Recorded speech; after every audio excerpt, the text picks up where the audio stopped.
Alrighty.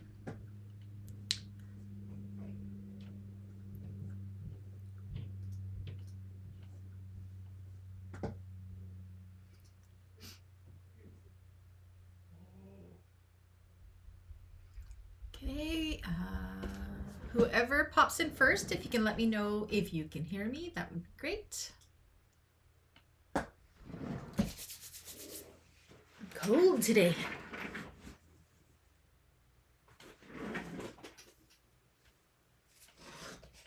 A couple minutes early.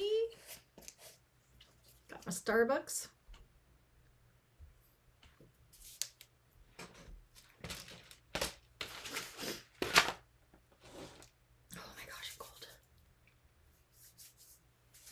Need the coffee just to keep my hands warm, I swear.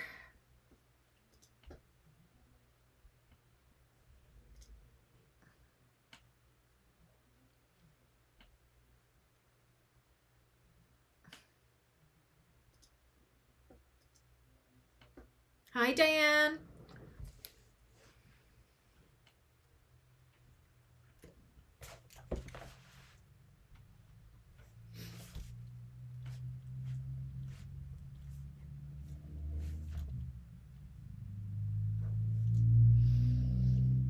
No rush, I'm early. I've got edge paint base coat all over my hands.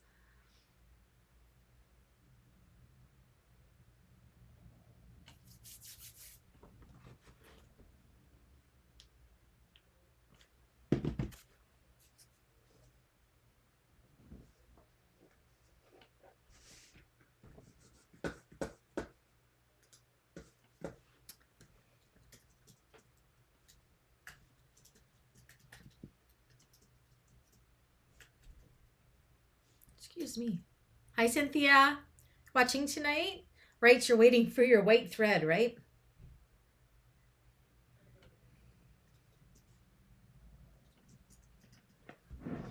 Can you hear me okay?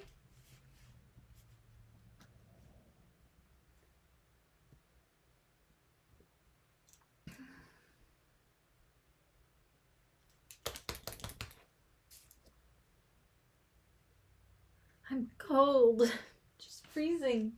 So I've got this, I don't know if you can see it right back here behind my Tommy machine. You can see a little door here.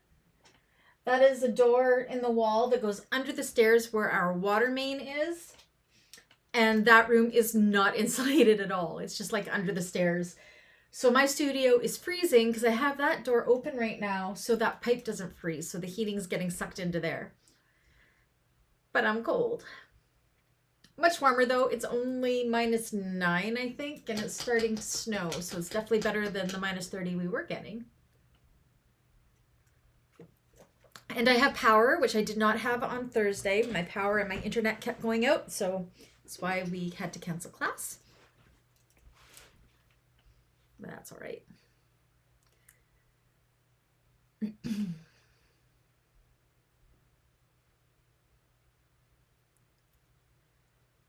So I'm thinking we will probably have this one done next week, which is good because if we need an extra class for Yana to make up for last week, we can steal that Tuesday for the Thursday class. But I think the Yana one might be able to get done in 3 days too. Today we're going to get the exteriors, both the exterior panels of this one done. And I'm going to show you guys how to do the card slots. The card slots will be homework. Hi, Dawn. Mainly because my iron is way over there and we have learned in the past if I plug it in over here, it blows a breaker. So we'll end the class today with showing how to do the card slots. I'll walk through and pretend I'm ironing it and show you guys what we do. Does that sound good? Oh, so cold. Dawn, did you decide if you were going to make this one?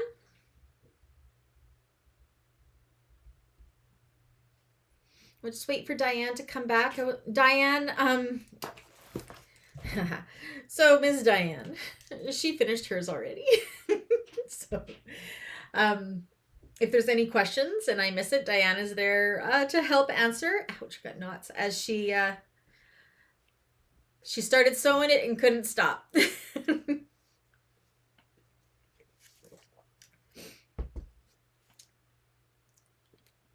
I'm a little bit achy all on my left side. I found out that I do have shingles. I have had it once before, and I am vaccinated. So the pain isn't as bad as it was last time I had it, but I still have some, and it's all on my head, and it's all down the left side of my body, but mostly from like my chest down to my torso is driving me insane. It hurts. It itches, but then when you touch it, it hurts a lot. But it's a rash. It didn't blister, so this is good. So if you guys see me kind of going, ooh, that's why. It's this side of my body is really, really achy. Thank goodness it's not full-blown like last time. So the doctor says if it's hurting and it's just a little bit of a rash, it means that the antibodies of my vaccine are working. But man, oh man, I got to learn to stop being so stressed out, because I think that's what brings on shingles.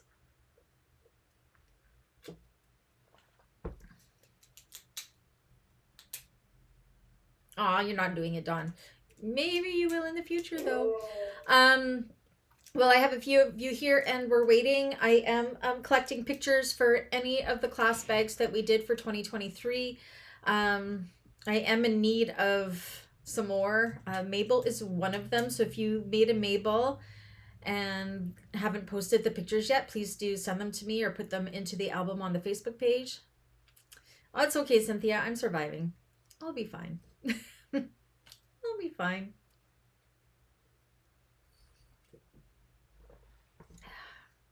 Just wish it wasn't my left side, because that's the side that I sleep on, so I'm tired. So if you see me scratch my head because it's my head that's itchy, please tell me to stop, because I don't want to go bald. I don't know if I go bald, but...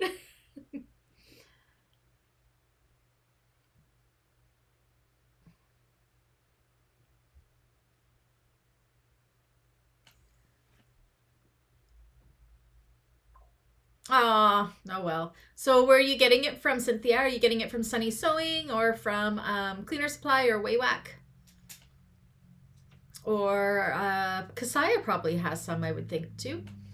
Possibly.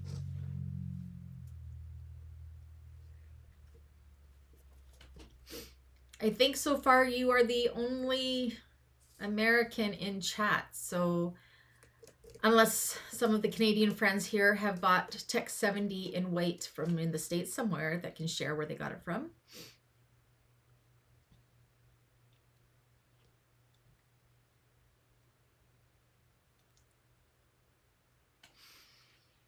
All right, so I guess we will get started. So Cynthia is making this, but she's not sewing it right now. She's going to do it after the fact. Diane made this. She finished it already, but is hanging out with us today. And if anybody else pops in, you know how it goes. All right. Put this aside for now.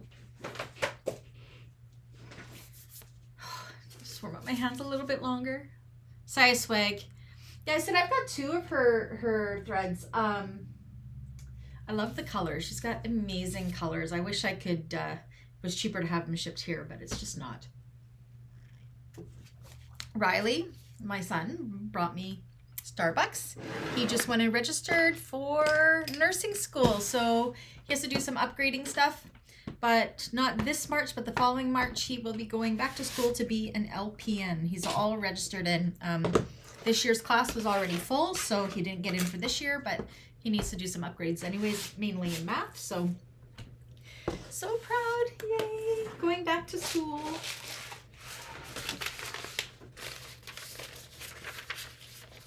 Okay, let me just get this. I have, at my machine, I have my iPad set up so I can see the chat. There it is. Make sure my sound is off. I got a special stand for my iPad so I can see the chat at the machine. So yay. Okay. Let me put this to tabletop down. And you guys let me know when I do move to the machine if the sound is good, because just before Christmas, I made a few changes. So I want to make sure it's all good. Yeah, Cynthia, he's already a care aide. So he's been a healthcare aide for 4 years, and now he's upgrading to become a licensed practical nurse. So that's really cool. All right. It's already getting dark outside, so it already looks dark here. I apologize for that. I got to get Dave to move some of my lights around, so I have one directly over the table, I think. Where my table used to be, there's a light that would have been directly above it, but okay. So we are going to start with page, what page is this? 8, the back exterior panel. So we're going to pull out our flat pieces. Push this back here, get somewhat organized. All right. So for homework, you should have put on your deckable heavy piece outside of the seam allowances on your exterior flap. In the pattern, she does it on the lining. That is fine too. I like to do it on my exterior just because it gives a little bit more of a buffer for the prongs of the magnetic snap. And then my lining piece I have backed with EB Fuse Light or medium woven interfacing. Hi, Diane. So Diane, I was just telling everybody that you had finished this. Diane did hers in Luxe vinyls and cottons and still found it super thick. Now she does have an industrial machine and got through it, but it's just showing if you are on a machine that's sensitive to thicknesses, you may want to consider doing it in all cotton. Now my sample bag is already off, already went to its new home. Yay. Sold it to my cousin. You started another one, so are you sewing with me today, Diane?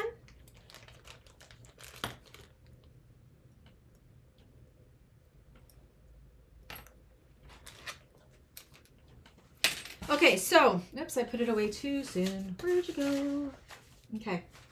So we're gonna install the male side. So that's the one with the little nubbin on it. Don't laugh at me, Dawn, I know you are. Oh, Anna's cork vinyl. I have yet to try the cork vinyl. Awesome. Okay, so yeah, Diane, slow me down if you need me to, but I know you've already made this. So. Diane, can I ask, what did you use for interfacing when you did yours? Said my other one I did in canvases, so I didn't have to interface, but all my cotton pieces I have backed with EB Fuse Light, which is like an SF101. And for my exterior main panels, I am going to use 2 layers of EB Fuse Heavy, which is similar to a Decaville Light. So I didn't go for my main panels, the Decaville Heavy. So yeah, that's what I decided to do. Yeah, okay. So we want to take our lining piece and we want to find our top and bottom centers. I've got to find my scissors. Where the little scissors go? I cleaned up my table and now I don't know where anything is. What the heck? Where did they go? My little itty bitty scissors.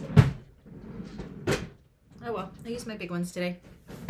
I've been cutting all day, but I seem to have lost my little snips. Okay, so we want to find the top and bottom centers of our lining piece of our flap. Use fusible medium. Yes, my flap, I have Decaville Heavy on my flap. Okay. Now from that bottom center part, so where it's curvy, we want to measure up. I believe she says 1 inch from the bottom. Yeah, 1 inch up and centered. So I'm just going to use my ruler here, make sure it's nice and centered. 1 inch, and that is where I'm going to install the male side of my snap. So go ahead and do that. I'm also going to back that snap with a scrap of Decaville Heavy.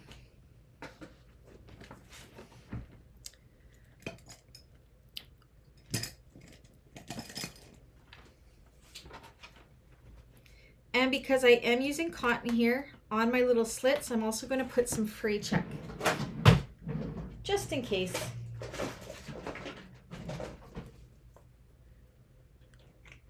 just in case it decides it wants to fray. Of course, I haven't used this in a long time. Oh my gosh. My fray check top is glued shut. Just stick a pin in there. Let's get her flowing again. You put, oh, in the flap you did, yeah. Okay, let's see, does that come out now? Well, I have another one of these somewhere. Where are you? There it is. I have to figure out, I'm gonna have to dump that one in somewhere. It's a fray check. There we go. This one's almost empty though. There we go. Don't use fray check very often.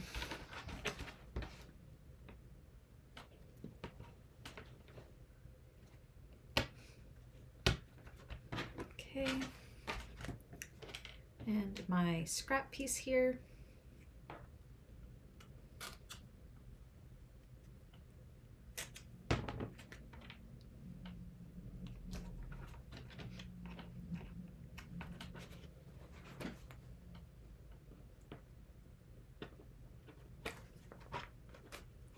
And then I always take my mallet. I don't know if it does anything. It does in my brain, so. And then covered the prongs with some duct tape, or I use Gorilla Tape. Okay. So that's what that looks like. Next, what we want to do is we want to find the top and bottom centers of our exterior piece as well.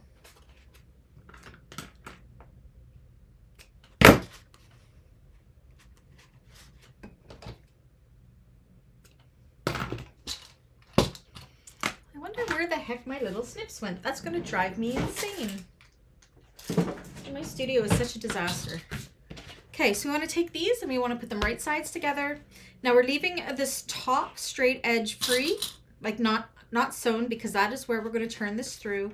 Match up your bottom centers. I just put one up there just to kind of hold it in place. Flip it all the way around.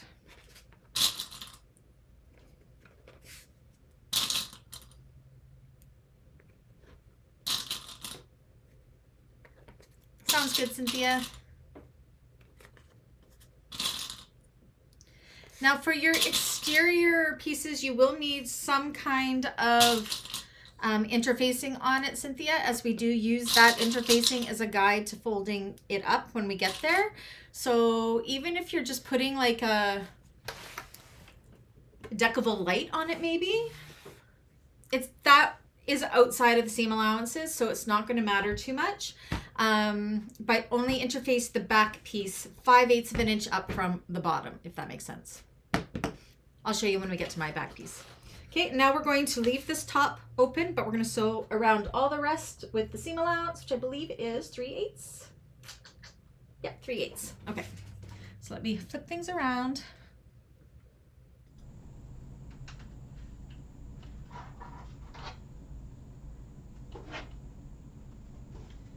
Okay, and I can see the chat because I have my iPad here.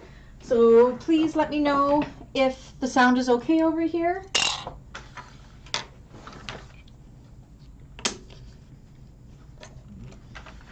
Okay. Again, leaving that top open.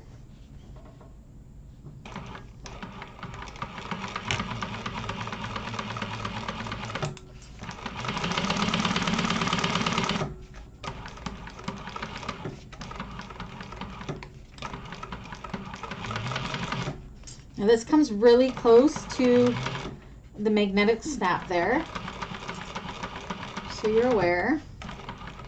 I didn't quite run over it. It was pretty close.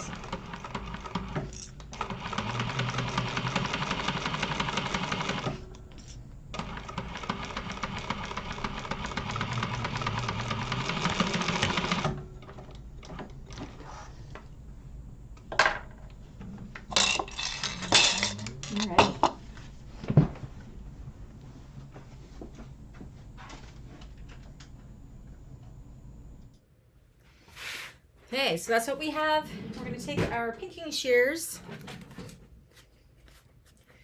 And we're going to cut all the way around. About 1/8 of an inch or so away from the stitching.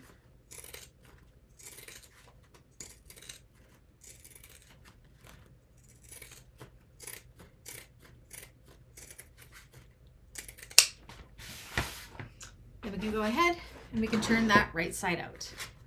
It's a little bit hard with the deckable heavy in there, but sometimes mine comes dislodged, that's hard to say, a little bit, in which case I just take it to my iron and kind of warm it up a little.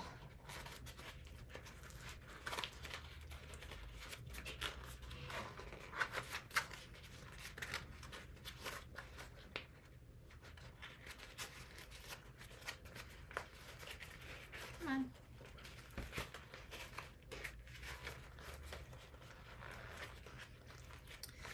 Okay, while I'm turning this, I'm actually going to go turn my iron on because it is going to wrinkle a little bit. I'm going to want to give it a good iron. I'll be right back. Just so my iron's nice and warm.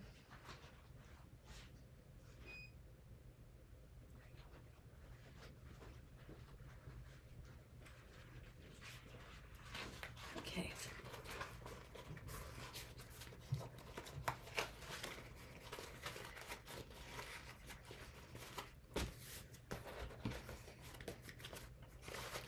Hand in and push out all of those seams.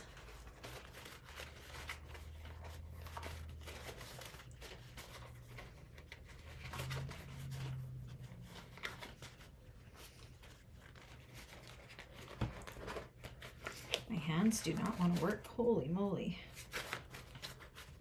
Get up there.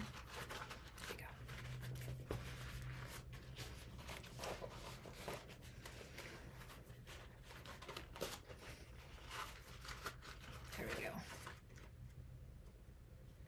Use a pokey tool or a chopstick if you need to. I'm just going to hopefully be able to do it with my fingers. Just pushing it nice and tight along that seam from the inside and poking it all out. Okay, you can kind of see how my vinyl looks all wrinkly.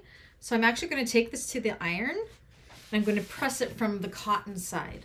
Now, if you're using something you can't iron, then just heat up your mat and then kind of go like this. So I'm going to go and quickly give that a good press just to re-stick that deckable heavy that came loose a little bit. It didn't come bad, too bad, but it's a little wrinkly. So I'll be right back.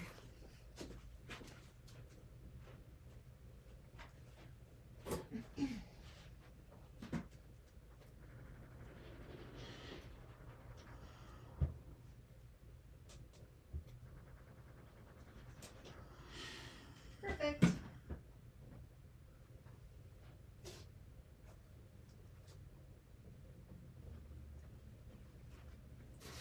Did the trick. And now what we're going to do is we're going to baste the top shut and top stitch all the way around, and be very aware of where your magnetic snap is because you're going to come super close to it. You can put on a zipper foot. I think I'm going to try it without the zipper foot and see what happens. Okay, so let's go over to the machine and top stitch this.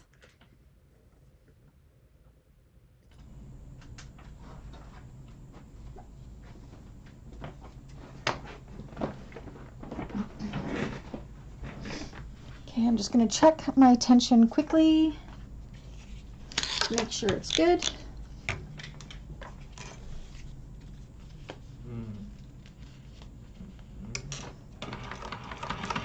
Because the stitching will show on both sides.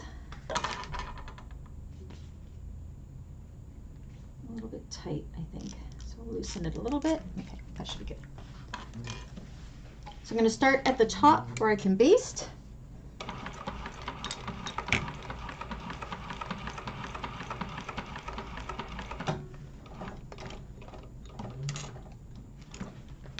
Double check my tension again.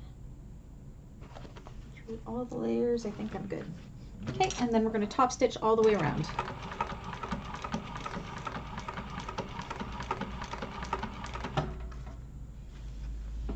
It's just me checking my tension.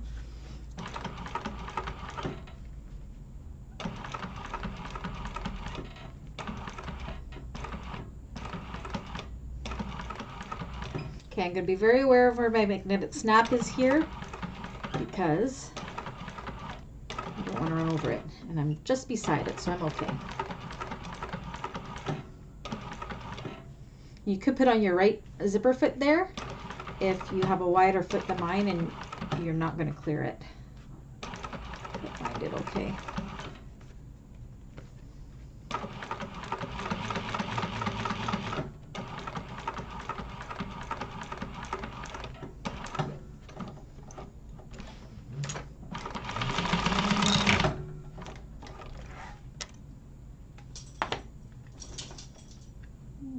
Good. All right.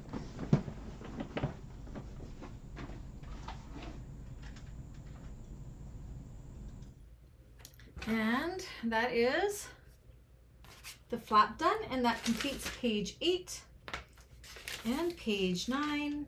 Well, part of page 9. Okay, so we can set this aside for now. Now what we want to do is we want to grab out our 2 overlays. Hey, I was looking for that ruler. Man, oh man. Okay, so we're only going to be using one of these overlays right now, and then we'll be using the other for later, but we can get them both prepped. Okay. So these are the ones where we have our Decoville heavy pieces centered on the wrong side. And we're going to be using that Decoville heavy as our, how we're going to be folding these in. It's going to be our guide.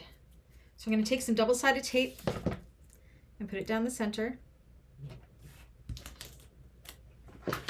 Wish I knew where my little snips were. Bizarre.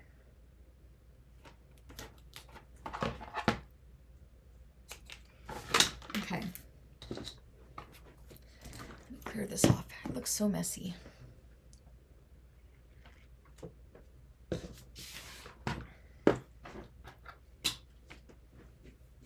Okay. And then what we're going to do is we are going to fold this up right up against the Decoville heavy to get that nice and sharp edge. So it's right up against the Decoville heavy piece there. And stick it down.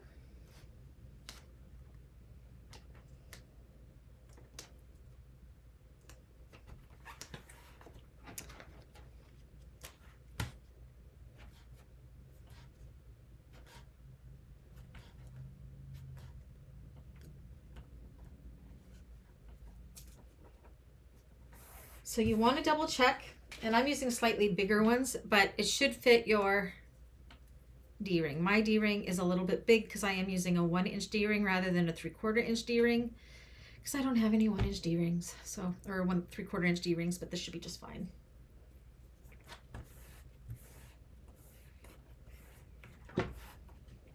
So I wonder if I should, do you know what? I'm going to quickly grab, don't know if I should grab gunmetal for these, but I really want to use the, yeah, I'm going to grab 2 no, I want to use the matte black ones. That's all good. So one of them, you can just put that aside for now for later. Do the same with the other one.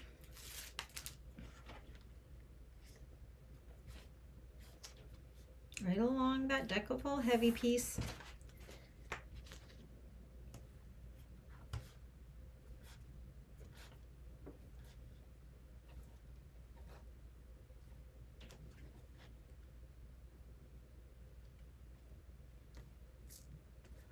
Oh, I lied. We're going to take both of these and we are going to top stitch down each of them with a 1/4 of an inch seam allowance. We're not going 1/8 of an inch, we're going 1/4 of an inch.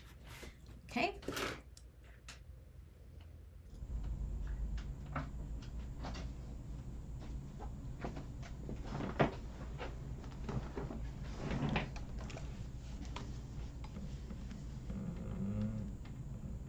Quarter of an inch.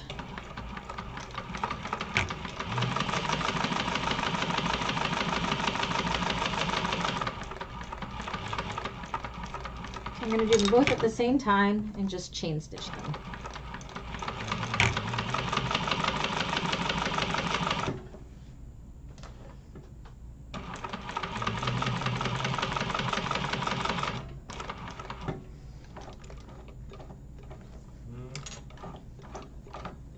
just because I'm too lazy to cut my thread.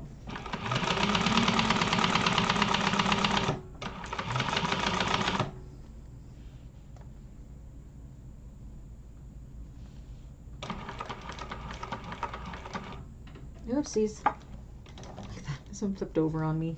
Man. Okay.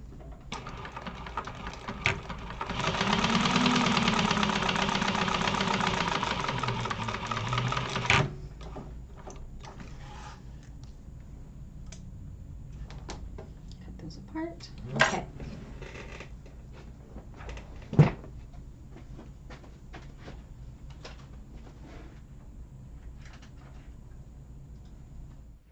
Okay, so put one of them aside for now and hold out the other one. How was the sound at the machine? Was it okay?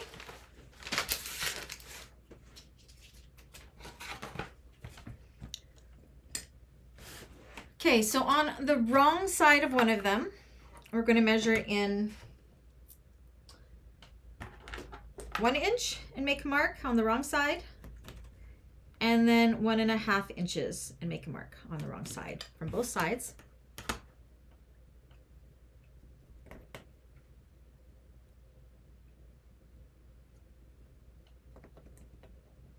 Just like that. Okay, so this is us finishing up our base pieces. So this is what I was talking about on the main panels. So this one, I haven't put my heavy stabilizer on it just yet because this is the front one and we'll be doing that later. But this one here, I've gone and I've done 2 layers of of EB Fuse Heavy for my stabilizer. I think that'll be more than enough. And I have fused it on 5/8 of an inch up from the bottom edge. Very, very important because that is where we're going to be folding this up and using that as a thing. That's why I was saying, Cynthia, you may want to put something light on there to have a nice stiff edge to fold up. Okay. So we want to find the top and bottom centers of this as soon as I trim up my seam allowances. And that folding up thing will make sense here soon, I promise. So does this sound better how I have it set up now? Like when I go to the machine, is it consistent for volume wise?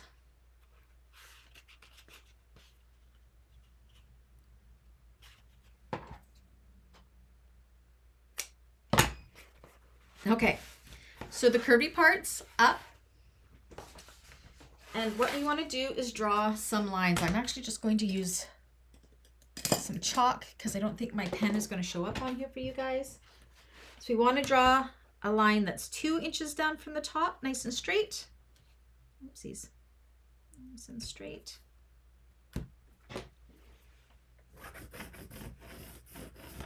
You guys see that? The chalk shows good. Yeah. And then another one, 2 3/8 of an inch down. 1, 2, 2 3/8. Nice and straight. And draw another line. Just like that. Okay, now we want to take our little overlay thing here and we want to find our center. We're not going to snip it though. I'm just going to fold it in half and I'm going to mark it on the right side with my erasable pen. So I know where the center is. Like so. And we also want to draw, this will help, from our center snip down, our center line.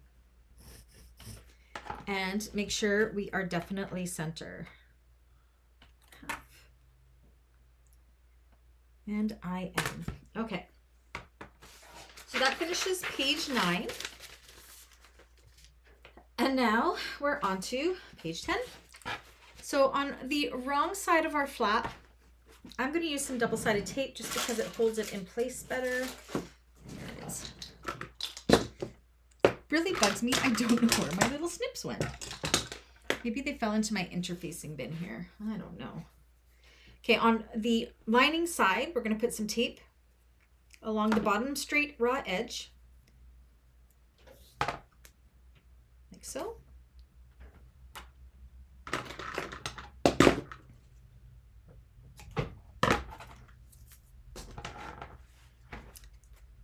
We have our center snip there. We've got some stray threads happening. And then what we're going to do is we want to line this up. Which line was it? At the 2-inch line. So the one closest to the top, making sure you're lining up that center snip with that center line at that 2-inch line and stick it down. Once again, double checking that it is centered.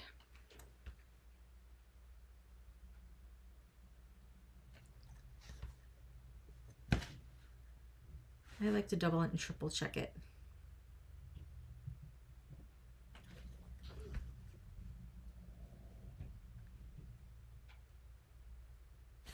Not quite centered. So I'm just going to double check that this is definitely a center snip. That would be why it is slightly off. Ever so slightly off. Let's do that again. You definitely want your flap to be placed perfect. Looked at my piece. It does have interfacing. Oh, awesome. So did you have it 5/8 of an inch up from the bottom for that back piece, Cynthia?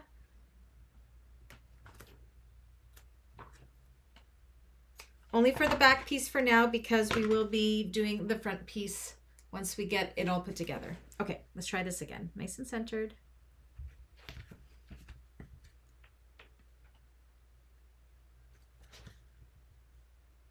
Perfect. Okay, just like so.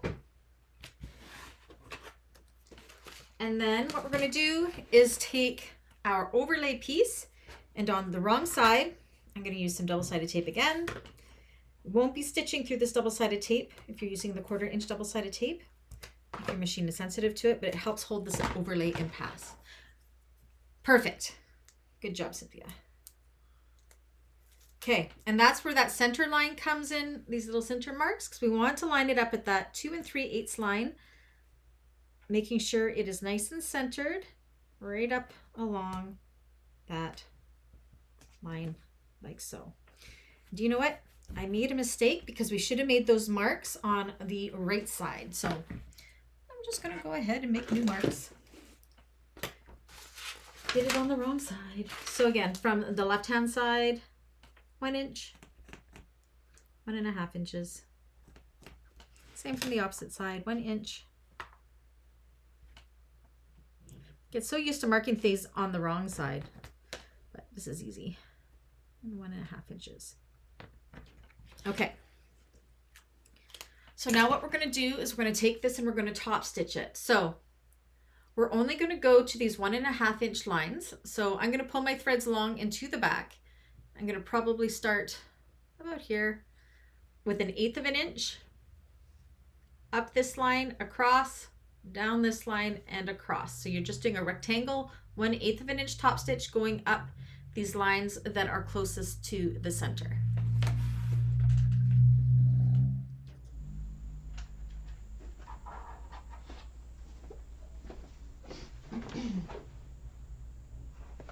Alright, so again, I'm going to pull my threads along so I don't have a buildup of back stitching there. And this is going to secure that flap in place as well as hide that raw edge and give us a nice decorative top stitching.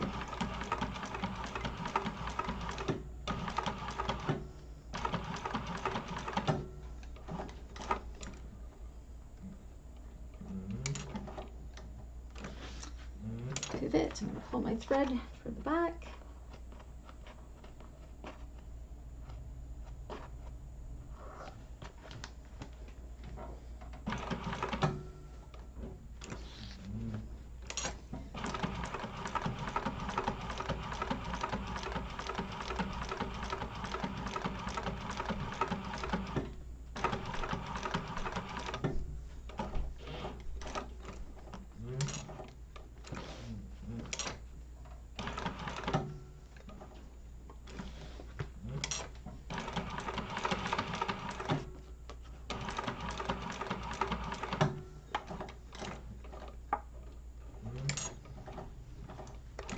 same hole.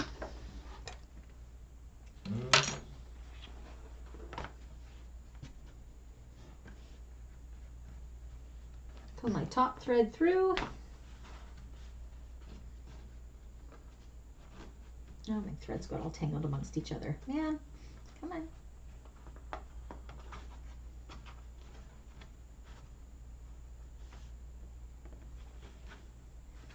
Well, pulling my top thread through didn't work for me because for some reason they all got tangled up in the back. So I'm just going to go over my stitches with a back stitch just to make sure they don't go anywhere, because I don't want to untangle those right now.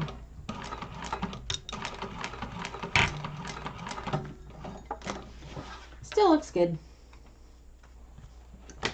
But yeah, what a hot mess back here. Man, oh man.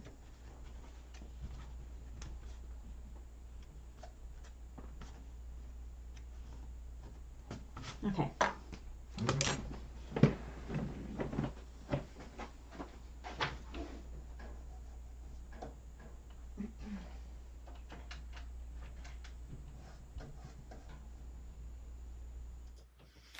Okay.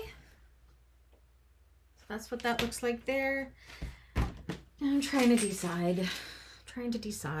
So we're going to take our D-rings. We're going to pull these back. See, I don't have... is that going to stay in place well enough? It should. Because I don't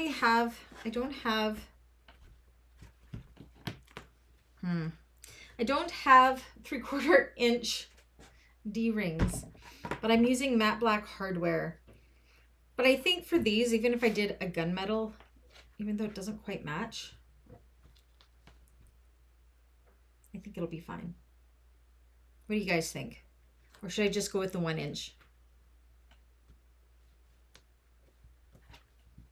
Is it gonna matter? Is it too big of a difference? No, I'm gonna stick with the matte black. We'll be fine. So what I did was you take your D-ring, you're gonna lift up this side, push this nice and tight against the stitching right here that we did, and stick it back down. And then what we're going to do is we're going to go ahead and we are going to stitch up here, down this other line, and down to the other side for both. And that's going to secure our D-rings in place. Again, I wish I had 3/4 inch D-rings, but you know what? With the double-sided tape, it's not going anywhere. So I think I'll be okay.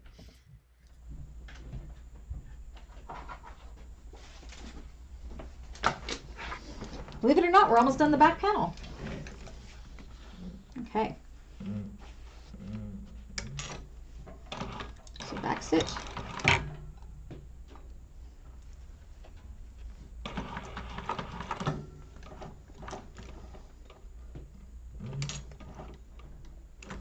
Pivot.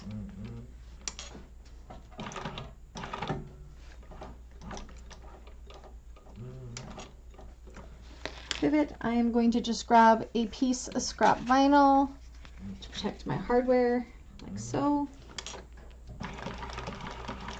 Finish it off.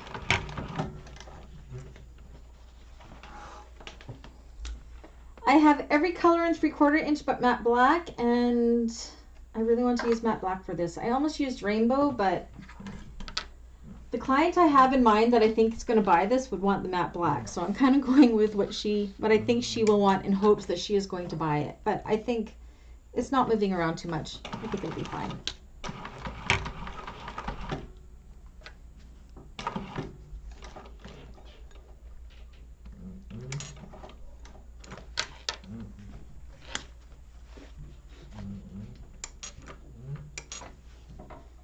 Cross. Oops.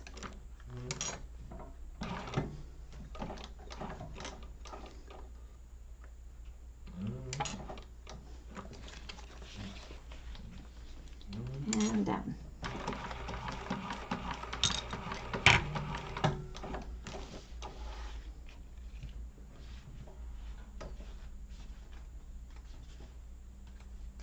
There we go.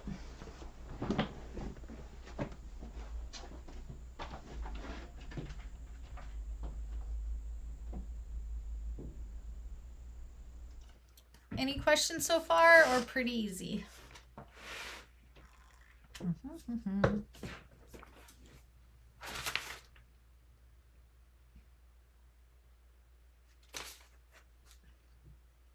just going to double check something here.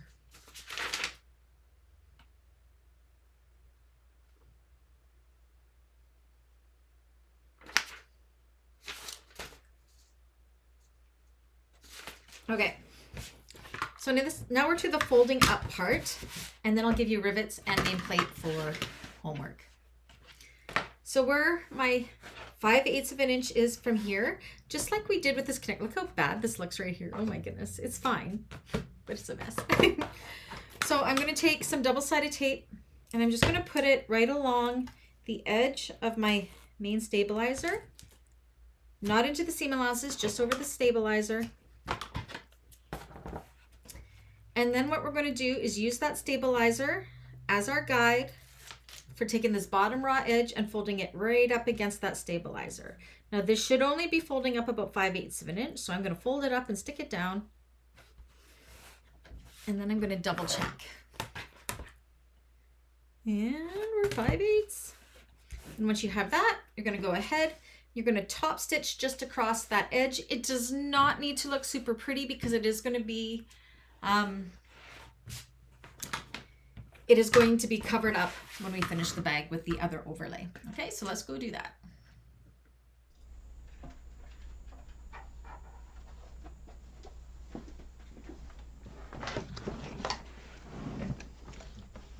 So just with an 1/8 of an inch seam allowance to hold that fold in place.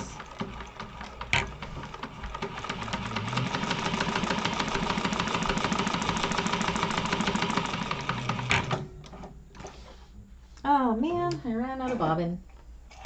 There's another one in here. Well, at least it happened there and not on an important top stitch.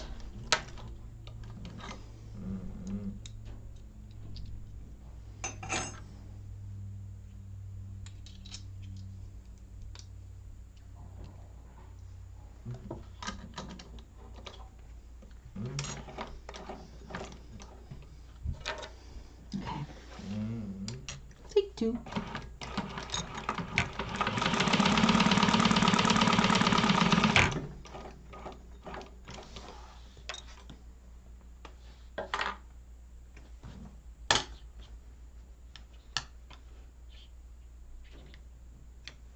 Alrighty.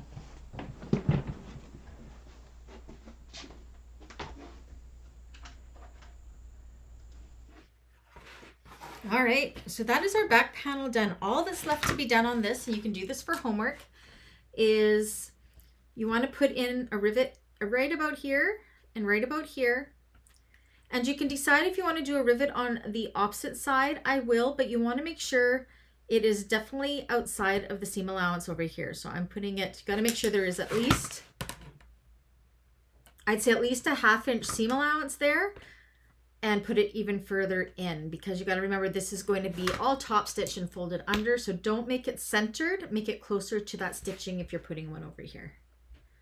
So do that. And then I also, for this clutch wallet, prefer to have my nameplate on the back side.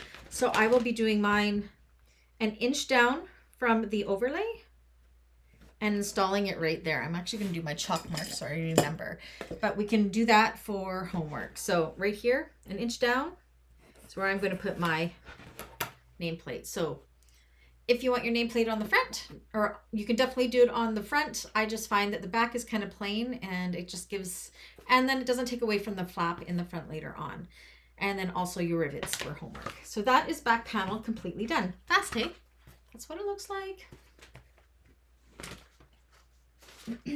So now we are going to work on our front pocket pieces. Now, this is where you will have to do some math if you're doing a magnetic snap like so. And Joe shows you how to figure out the math of it. Okay. So remember, for these ones, when we cut them out, because these are the slight trapezoid, I put a little snip in the top so I knew that one was my top and this one was my top. I'll just trim my, because we want to make sure our shape is going the right way. And it's really hard to see that it's going up like this. That's why we did a little snip in the top center so we would know now. If you're using a directional fabric, you would know which way is the right way up, but for those of us that didn't, it's hard to tell because it's such a slight shape.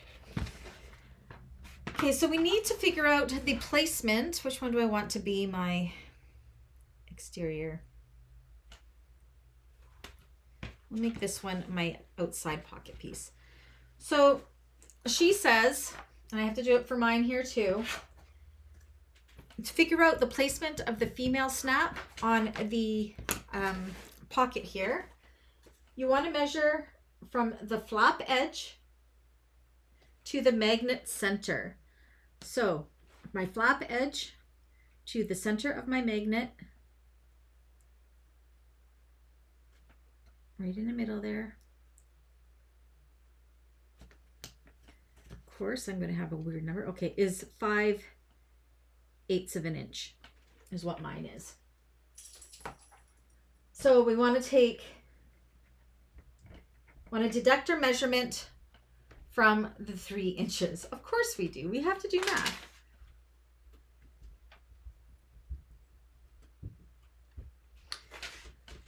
It was easier with my last magnetic snap, but this one is a different one. So I want to take 3 inches, take away 5/8 of an inch. So 1, 2, 3, 4, 5, 6, 7. I gotta write it down. My brain does not want to work today. Again, yours may be different. So I gotta do 3 inches, take away 5/8 of an inch, which will be 2 3/8, correct? Is my thinking right? Is that my math? Hi, Kim, how are you? Kim, are you making this one? So that 2 3/8 is where I want to place my mark nice and centered from the top of my exterior pocket piece. I'm actually going to do it on the back side so I can see it better. So yes, do the math because all of our magnetic snaps are different sizes. 2 3/8. And right there is where I'm going to install my female side of my snap. So it's nice that she provides the math in it for us, so we can figure out where we're going to be placing it if you're doing a magnetic snap or a turn lock.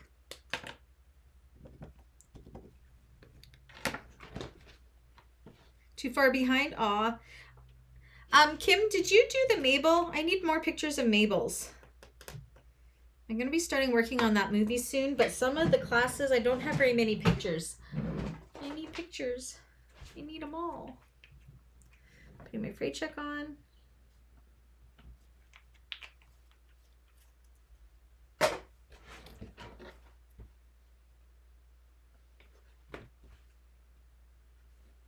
How are you feeling, Kim? Are you feeling better?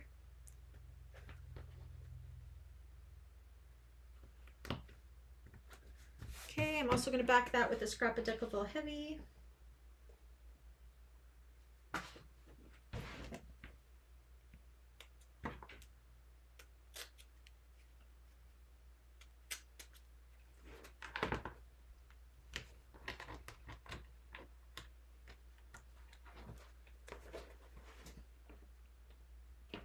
I just use the edge of my table to close my prongs.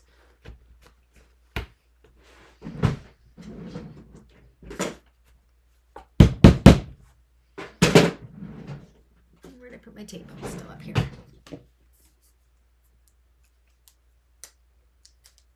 You said you could work on one, but you're far behind already. It's all good. Okay. So that's my top edge. You can kind of see how this is going to snap into place there. Like so. Okay, let me clear some of this off because it's getting messy.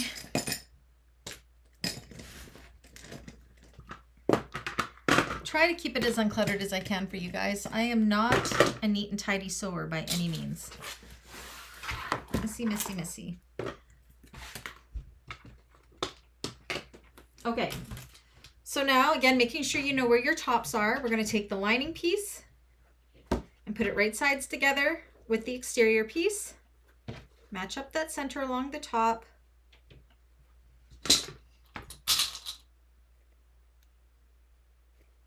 Aw, Kim.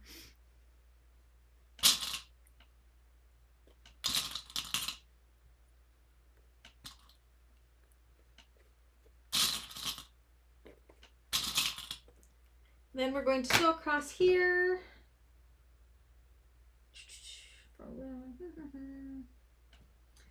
3/8 of an inch seam allowance. What I love about Joe's patterns is at the very top of the page, it says what seam allowances we're working with at the top of the page, which is great because I'm always forgetting. So we're going to go ahead and sew across there with the 3/8 of an inch seam allowance.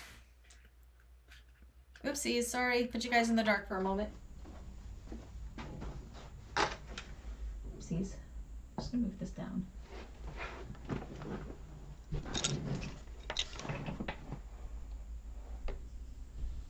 Kim, all of us get into those sojo funks. You'll come out of it soon, I'm sure. Okay, I'm going to just sew across that top edge with 3/8 of an inch seam allowance.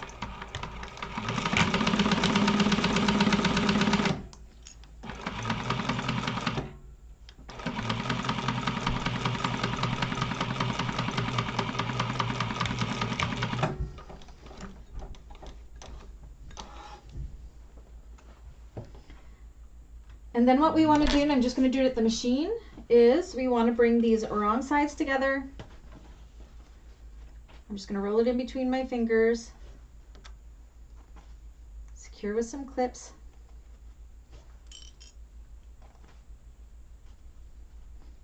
Because I'm using all cotton here, I definitely could have pressed this too.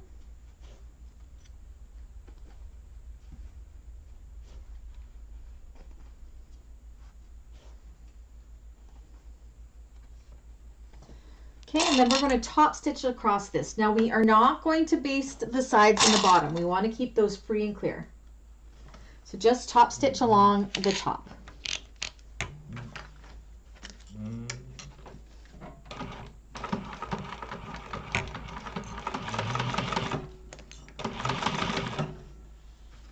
Good on the top and the bottom, and I am.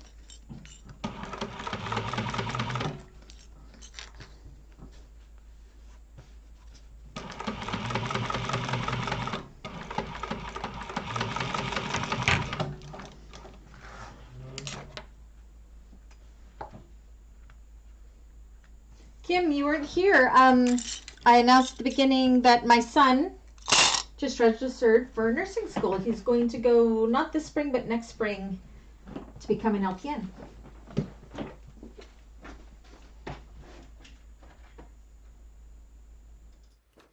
Okay, so there is that front pocket done. Again, you want to make sure you can open this up. This is where you may want to decide if you want to put your nameplate on the front. Got to keep in mind that 5/8 of an inch of this bottom piece will be brought up. So you want to think about where the placement would be. Make sure you're only doing it through the exterior piece. I just think it looks nicer on the back for the wallet. Okay, so we've got that. Let me see what's next.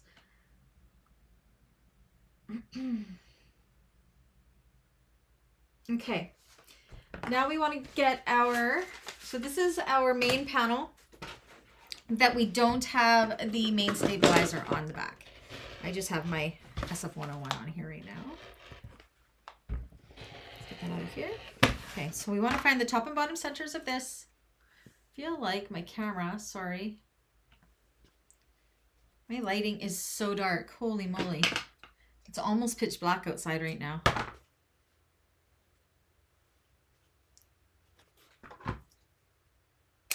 Okay, We also want to find the bottom center of this as well. I can tell I didn't cut this very straight because look how oblong it is. So I'm just going to straighten that out.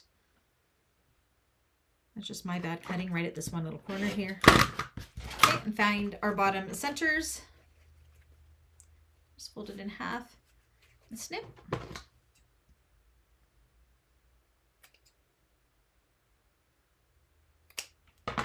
Just like so. Okay, so we're going to line up our bottom centers of our exterior main and our pocket piece. But you're going to flip this top layer out of the way. You're only going to be connecting the lining and the exterior main piece and clip the bottom together. So the main front piece of our pocket, we're not clipping on to here. Kind of flip it out of the way. Okay. And these sides, now see how my sides are a little bit longer there? That is okay. We want it to be that way. That's why it's a trapezoid.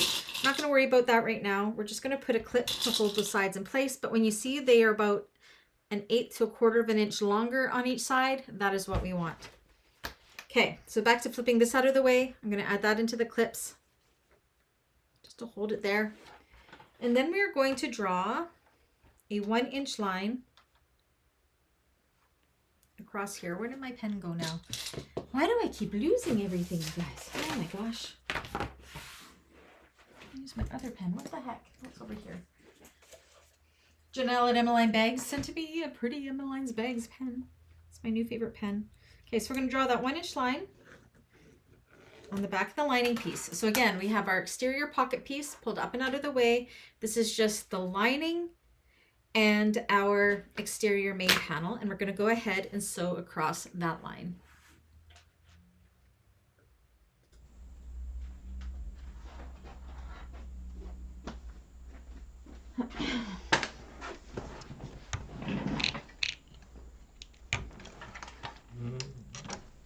And this is to help remove some of the bulk from the bottoms. You'll see what we mean once we get there.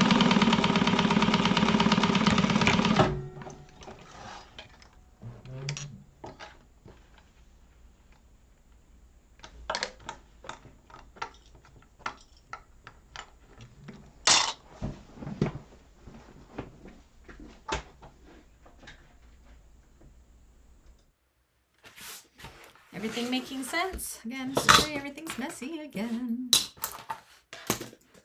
Okay, I need some coffee.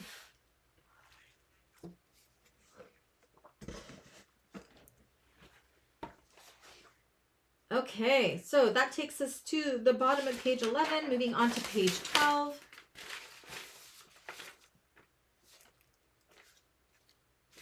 So now with our exterior pocket front piece still up and out of the way, we're going to go ahead and trim this seam allowance down to approximately 1/4 of an inch. And that's just going to take it out of the bottom.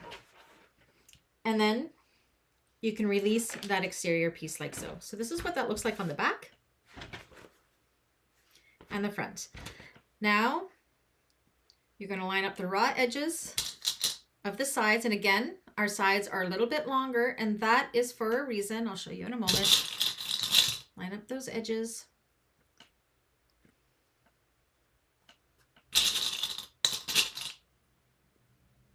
Same with the other side. See how it's slightly longer? Bring it in. And that is creating, see how, can you see that? Creates a little bit more of a gap here, and that's so your phone fits in there. We want the pocket piece to be a little bit wider and brought in, because then it leaves enough for your phone to be able to slide in. You should see my room on that side, Kim. I showed my admins today. I was embarrassed. And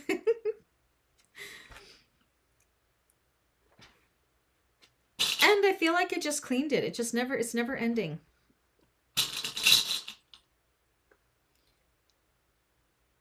Okay, so you can see how that kind of flares open.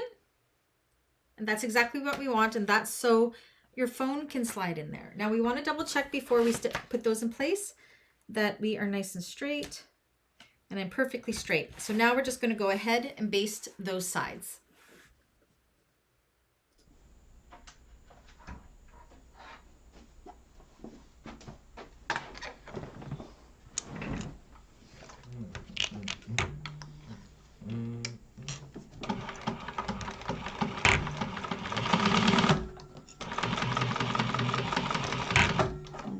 There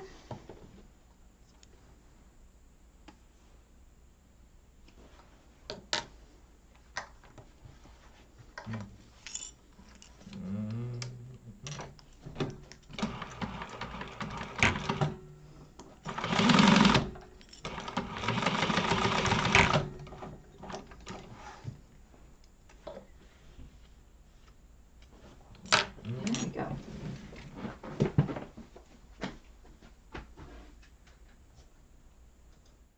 Okay, I'm going to quickly just go wake my iron up because the next step we need to do some ironing.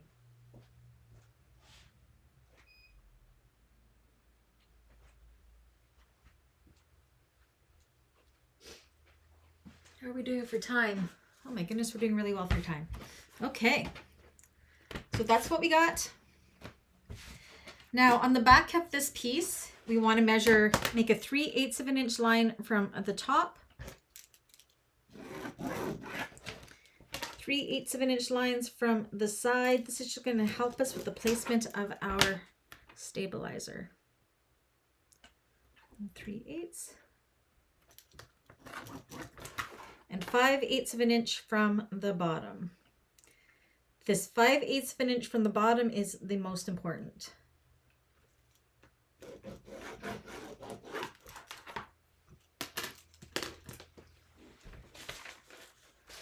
Okay, so then you're going to take your main stabilizer. Again, I'm using 2B Fuse Heavy. And we're going to line it down along those lines. Make sure we're 5/8 of an inch from the bottom. And 3/8 of an inch from the top. Mine's a little wonky, but it does it. And we're going to go ahead and we're going to fuse that on. And I'm going to go do that quickly with both of my pieces. So, but you're not going to be able to see me because my iron's over there. So go ahead and fuse those on. Coco says hi.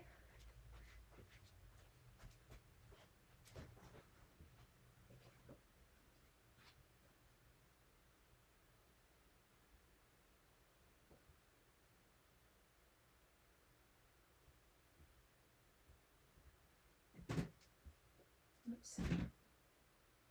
Sorry.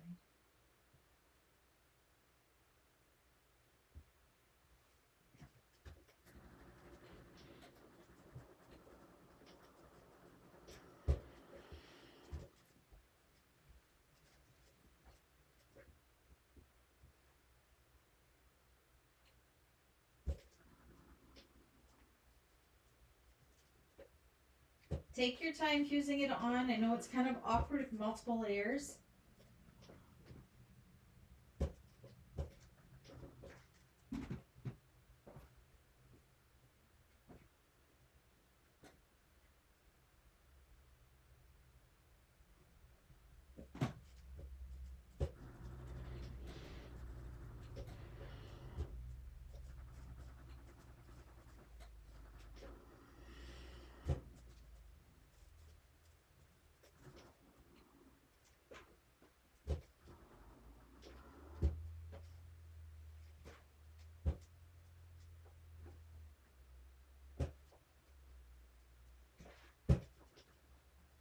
Almost done.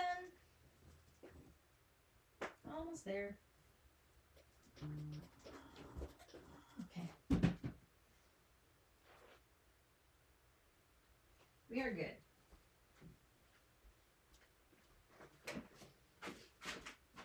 Did I lose you guys? Everybody still there?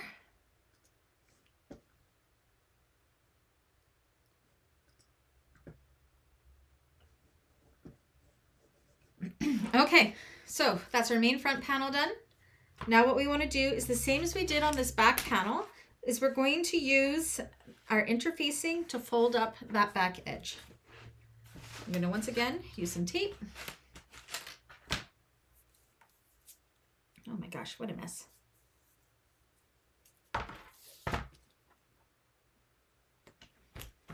Keep the tape outside of the seam allowances on the sides.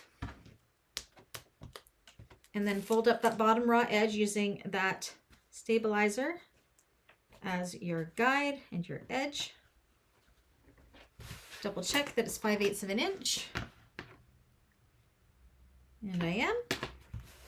And then we're going to go ahead and top stitch along that edge too. Yay, everybody's still here. Okay. So that's pretty much the exterior done, you guys. Like how fast, this is a really, really fast and satisfying sew. It truly is.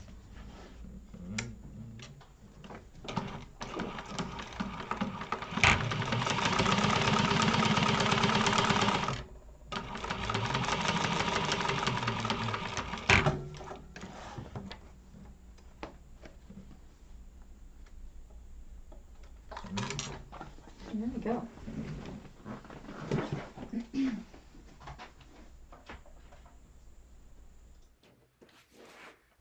So that's our front and our back done, except for adding in our rivets and everything. You can kind of snap this in like so and fold it down like this, and you're going to get an idea of what that's going to look like.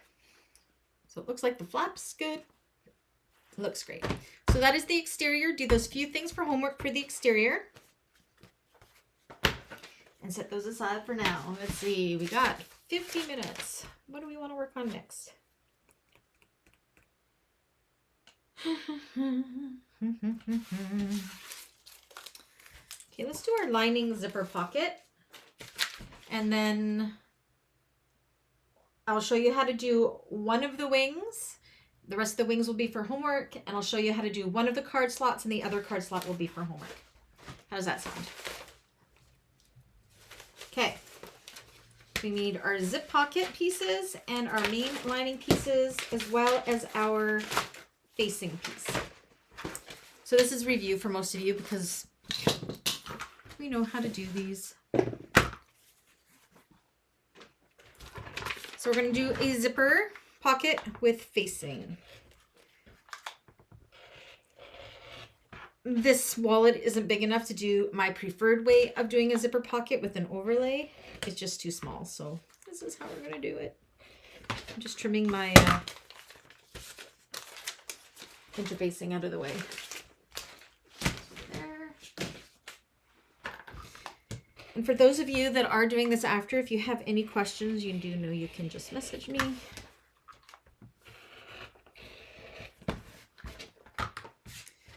I need my facing piece. Where'd it go? Okay, so on our piece G piece or zipper pocket facing, rather than, we want to draw all of our V's and everything there. So I've just done my little slits on the side of this for my marking. And then I can draw them all out. So I'm just going to push that down like so. Draw in my little lines. I'm doing mine a little bit wider because I don't have any number 3 tape. I'm using number 5 tape. I'm going to match up those lines. On the wrong side, of course.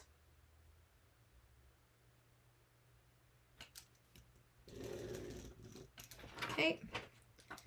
And I'm just going to transfer these marks. I'm just measuring what she has there. She has them at 5/8 of an inch this way. So just pretty much drawing these lines exactly like she has them.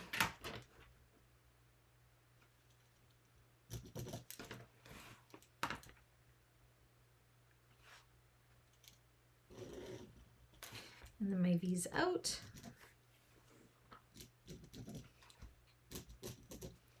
Okay, here's my zipper facing ready to go.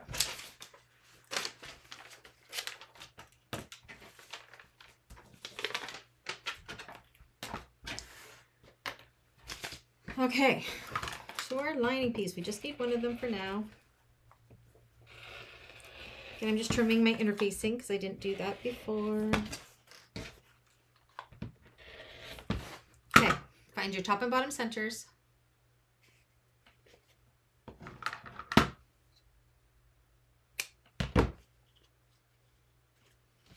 Oh my gosh, look, I'm all cluttery again. Okay, if you're facing, you want to find your top and bottom centers.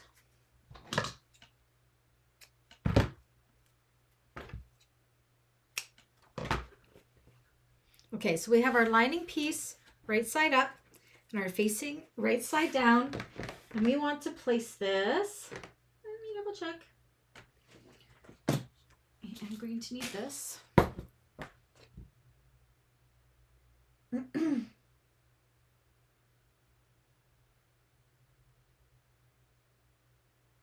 At least the top.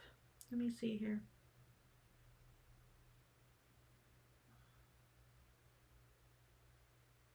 Okay.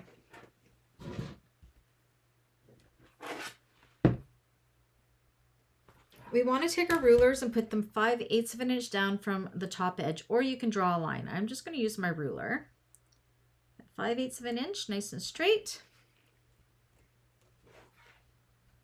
We want to make this one nice and centered. So I'm matching up my top notch and my other notch there, nice and centered. And then I'm just going to put some pins into my rectangle here,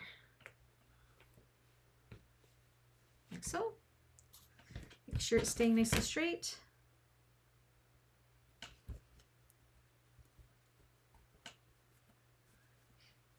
And another one, whoopsies. Okay, and then we're going to go ahead and we're going to sew along the whole exterior of that rectangle.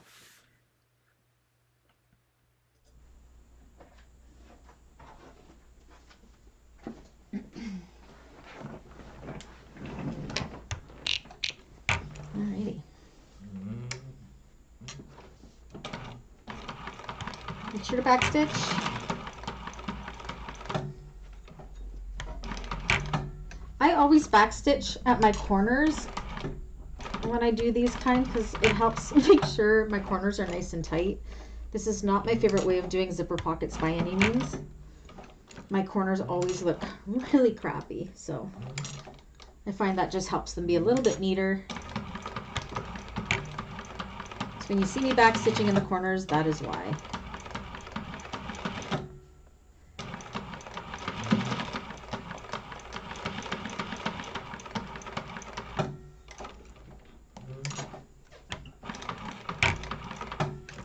Pivot.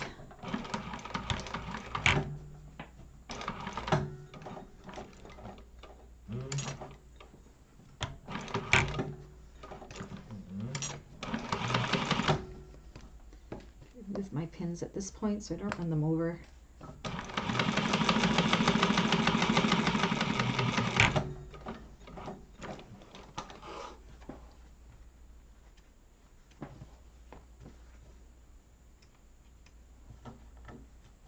Okay.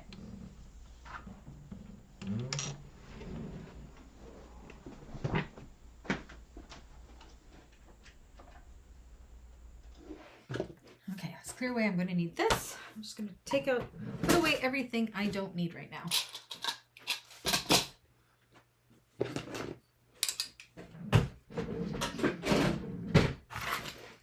Look, not quite so messy.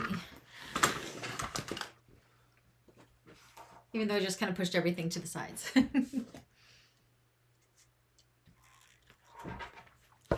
Okay, so this is what that looks like. Now I'm going to go in with my rotary cutter just in the center here. And I just went barely to those lines because I'm going to go in with my scissors and snip them the rest of the way. So I'm going to snip to that line and then out to my V's as close as I possibly can to the stitching without cutting the stitching. Same with the other side.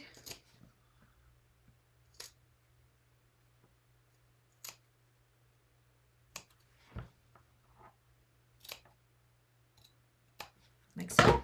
So we got this hole in there.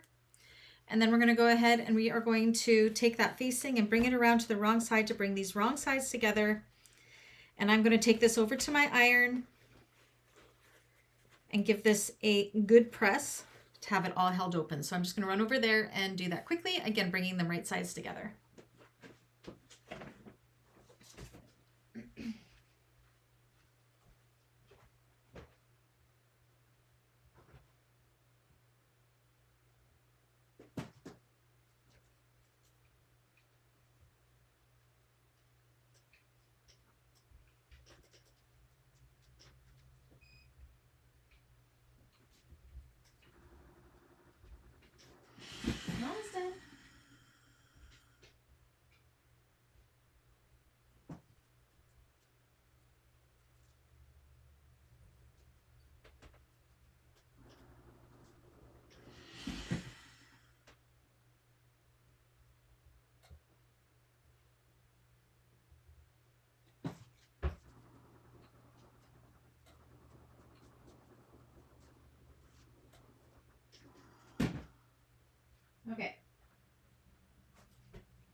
dogs are being pretty quiet. Okay, so this is what we got.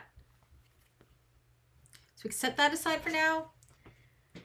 As well as the other lining piece. We don't need it just yet. But now we need to work on our zipper pocket lining. And I know we all know how to do this. So we'll just run through it quickly. So I got my 2 lining pieces right side up. You use clips. I'm going to use double-sided tape, whatever your preference is, along each of the tops.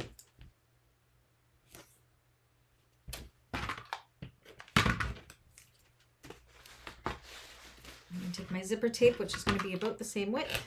I'll put my pull on.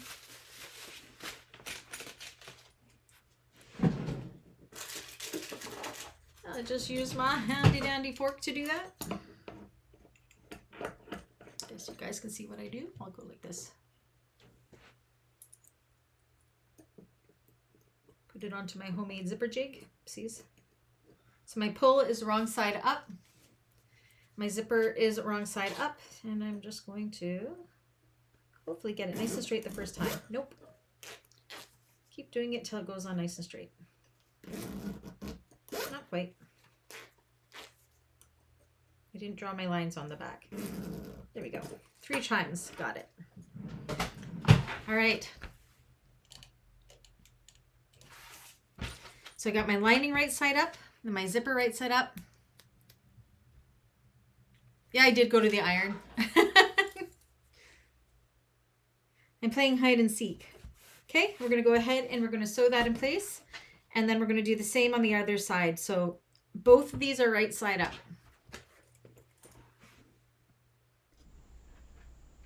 Oops.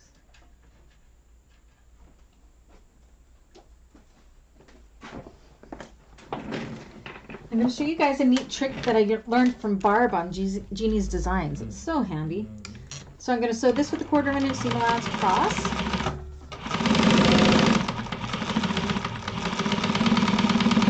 And usually I would press this at the iron, but this is so much faster.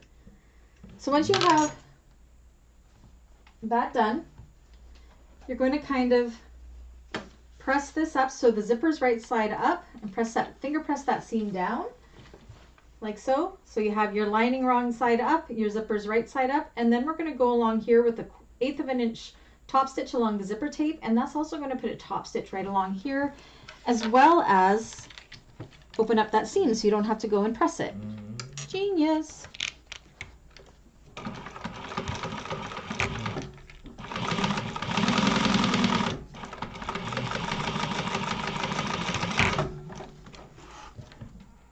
So one side done, and see? Top stitch all along there for me. And then that makes it so this is ready to do the same with the opposite side.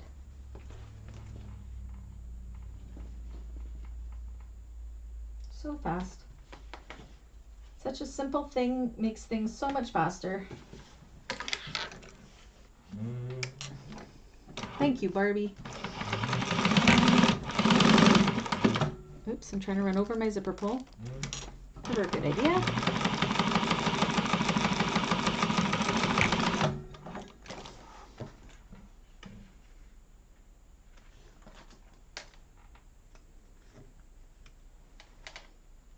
Okay, and again, we did the other side, you're going to open up that seam. So the zipper's right side up and the lining is wrong side up, and then top stitch that in place with an 1/8 of an inch seam allowance. No pressing needed. Amazing. And again, it gives the zipper pocket a really, really, really nice top stitch on the inside. You do that trick too, Diane? It's such a good trick.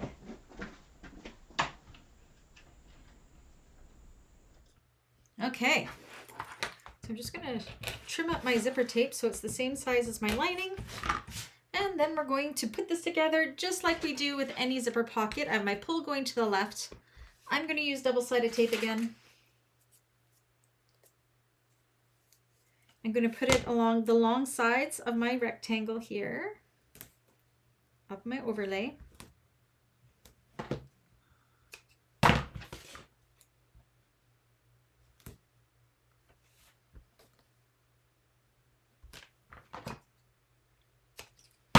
I'm just going to work with the top first. Get that lined up nicely. Nice and centered on where you want it to be. Oops, I got fluff there. What I like about using the double-sided tape is I find you have so much more control. You want to make sure you're somewhat centered here. Not too bad. Once you're happy with that, do the same with the bottom part.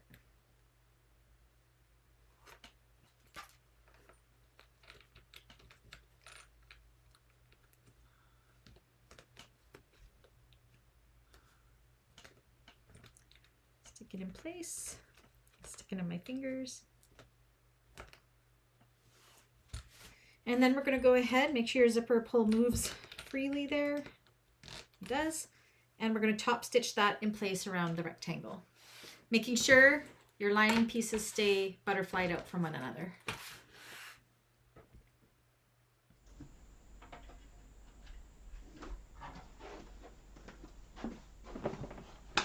Definitely do like having my iPad here so I can see the chat. That's really good. So I'm going to pull my threads along so I can tie them off in the back, even though I failed doing that with the exterior, but that's okay. Pivot.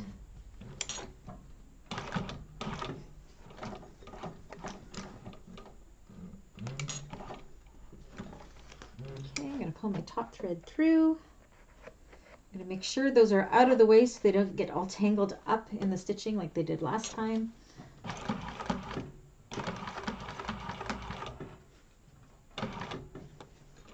Needle down to move my pull up and out of the way.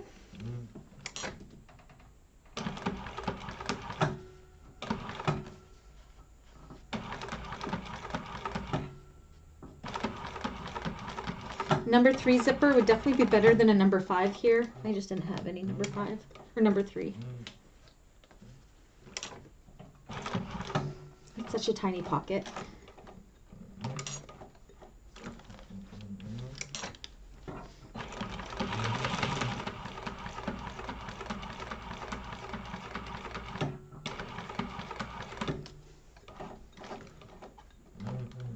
Oopsies.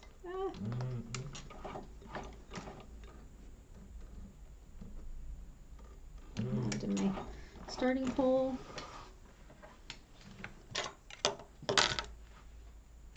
That's better. Tie my threads off.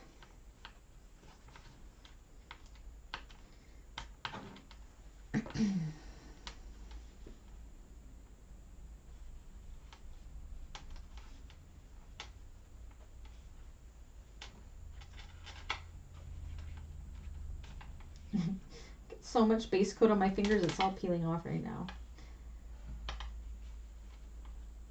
I was edge painting and cutting today. Okay, and I'm going to burn my threads.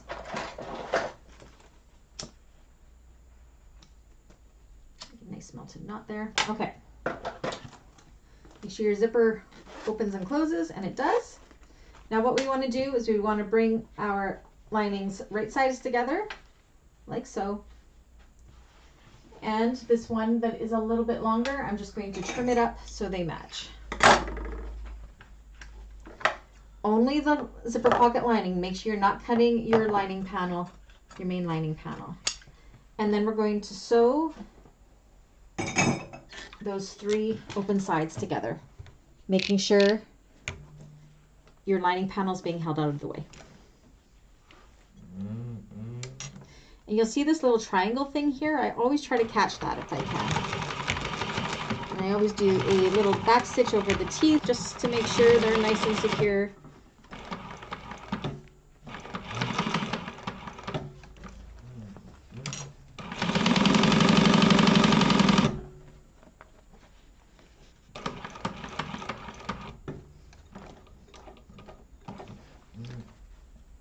A little bit further.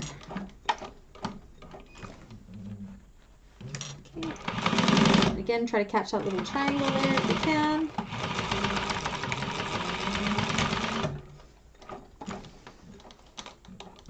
Come on out.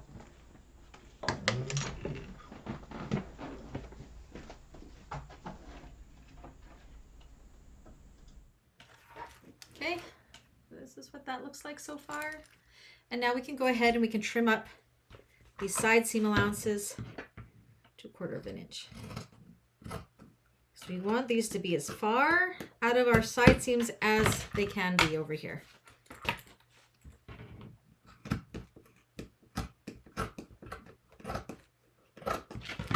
Okay, now you should have a working zipper pocket, and we do.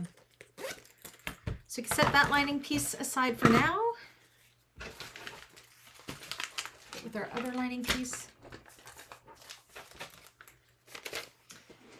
And then we want to pull out, I'm going to show you how to do one of these, and then the other ones will be for homework. So we have our 8 wing pieces, okay? So these I've fused my interfacing right to this edge, but as way from this straight edge as I could. So these are my lining ones. I'm going to kind of match them up pairs, mirrored to one another with the straight edge down. So I know which ones belong to which ones, just like so. Okay. And then you're going to take your exterior pieces and find their matches. I'm just making sure my interfacing is all out of the way.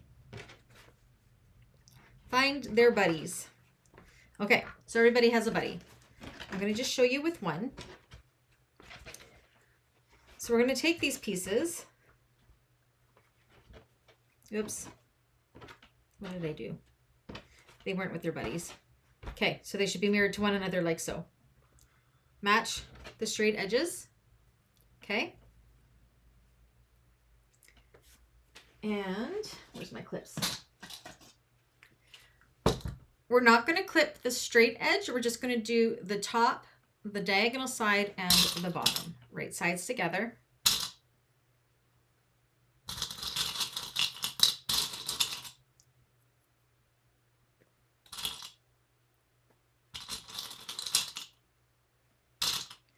And this long side is going to be our turning hole. So we are on page, so I can show you where we are. We're on page 14. Step 12. Okay, so again, I have my exterior and my lining piece together. I'm going to go with a, let me double check my seam allowance, 3/8 of an inch seam allowance starting up here, along the diagonal and along the bottom, leaving the straight side open. You will do this with the other 3 as well, but they're going to be homework.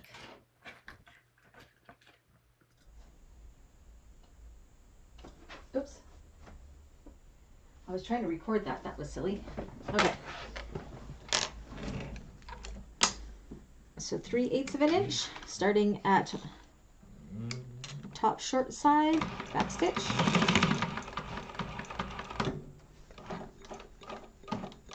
Go down the diagonal side.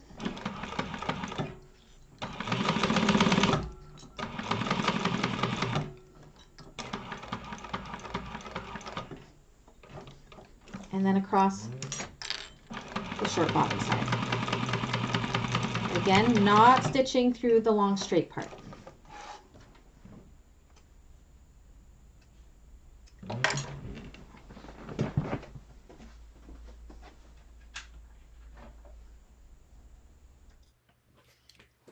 All right, so this is what that looks like. Now we want to go where our corners are. We want to trim as close as we can to that corner without cutting our stitches, and then trim the seam allowance down to about 1/4 of an inch.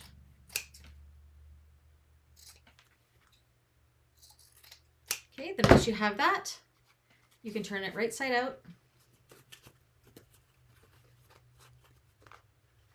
Poke out your little corners. You can take it and press it if you want to. I'm going to try not to. I think I can just do it with my fingers. Finger press them. So you can see here we have an exterior and a lining together.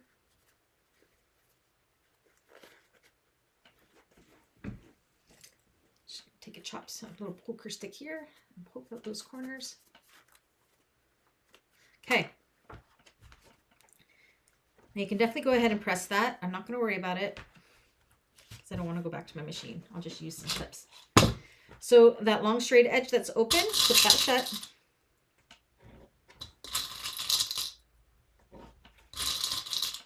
And then we're going to top stitch this, but you are not going to top stitch the diagonal side. You're going to leave that untop stitched. So I'm going to top stitch the top short side, baste the long open side, and top stitch the bottom side, but do not top stitch the angle side.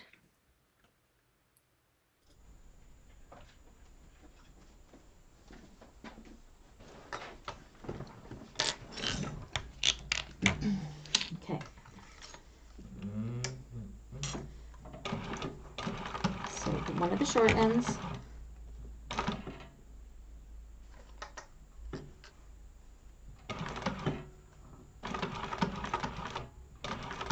The raw edge end, baste it.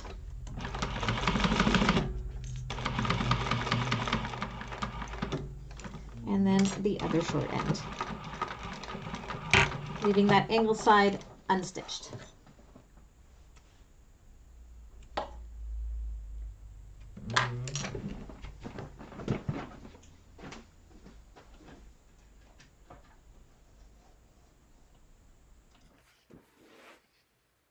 Just like so. You can see it better on this side. So this side is not stitched. So you'll do that with the other 3 for homework. I'll probably give that a good press as well. And now we're going to do, and I'm not going to press it. I'm going to show you how to press it, but I don't want to be going back and forth to my iron because you can't see me over there. So, okay. Now I am going to have to put this up to face view because I cannot share these measurements with you. You're going to have to follow along with your pattern or your pattern piece. Now your pattern piece does have the markings on it as well, but I'm going to be using my ruler.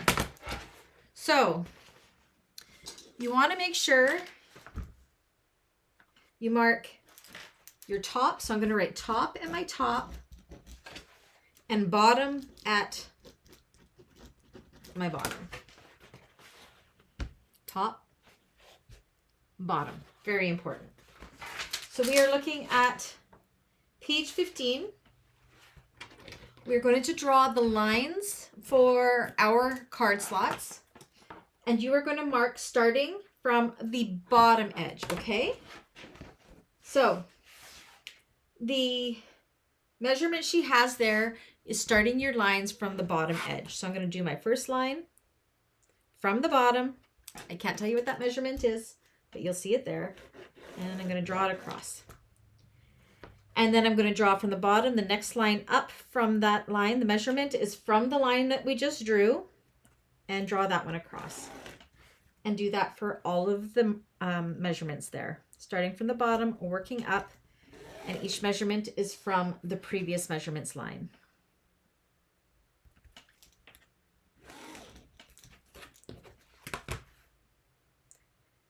Very important, you start from the bottom up.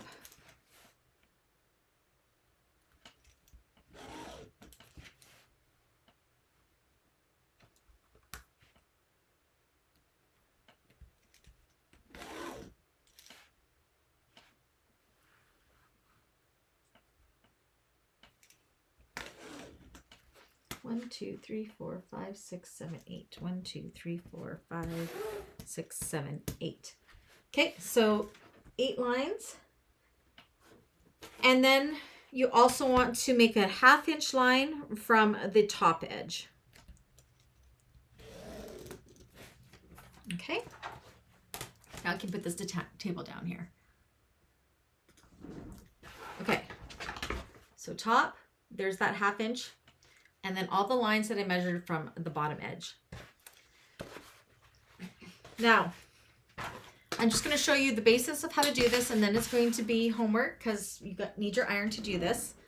So the first thing you're going to do, and I like to use a piece of cardstock for this. I just find it helps me see a little bit what I'm doing. But that first line we drew along the bottom, so we have the wrong side up. We're going to just I like to put cardstock against it because it's just easier for me. I'm going to put my cardstock at that line and I'm going to fold this up like so.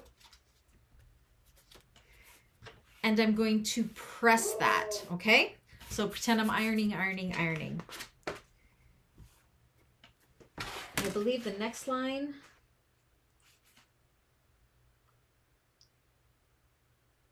Okay, so that's that one like that. And then this next one, we're also going to do wrong sides together. So I'm just going to put this at that line, wrong side together, and fold it up like so. Press, press, press, press, press. Okay, so those are the first lines. Now our next line there, see? Our next line there.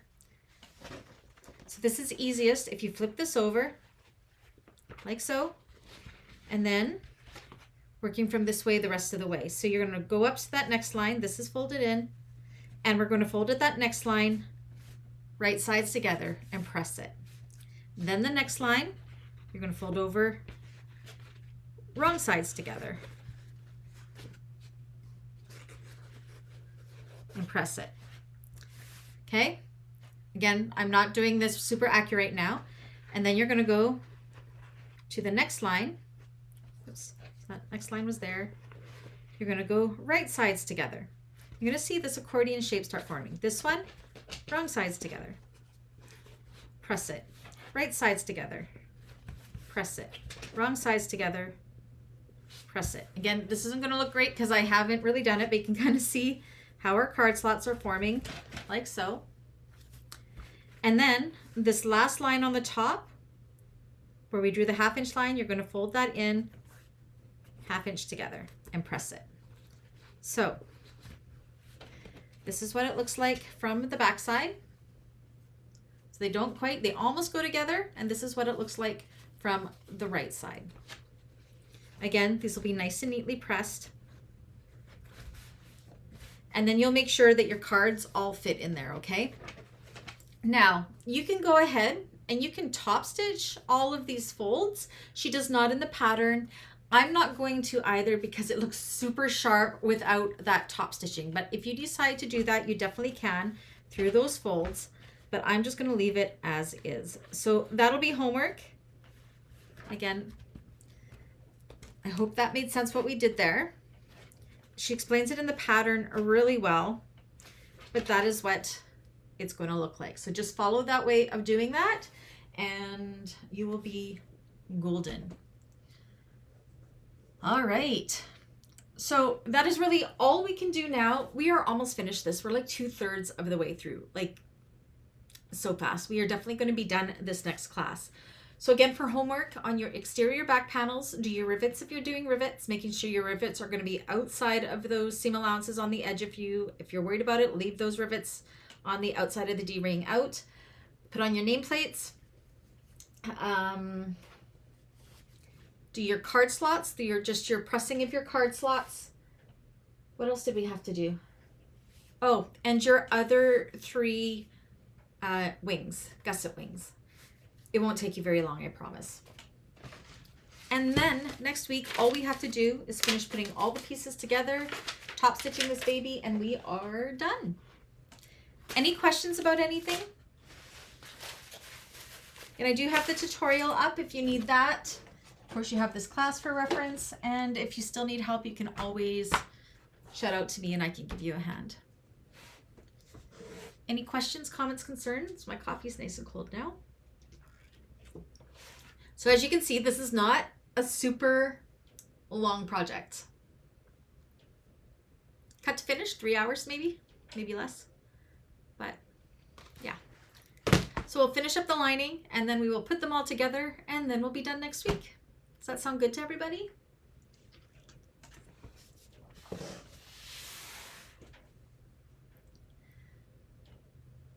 All right.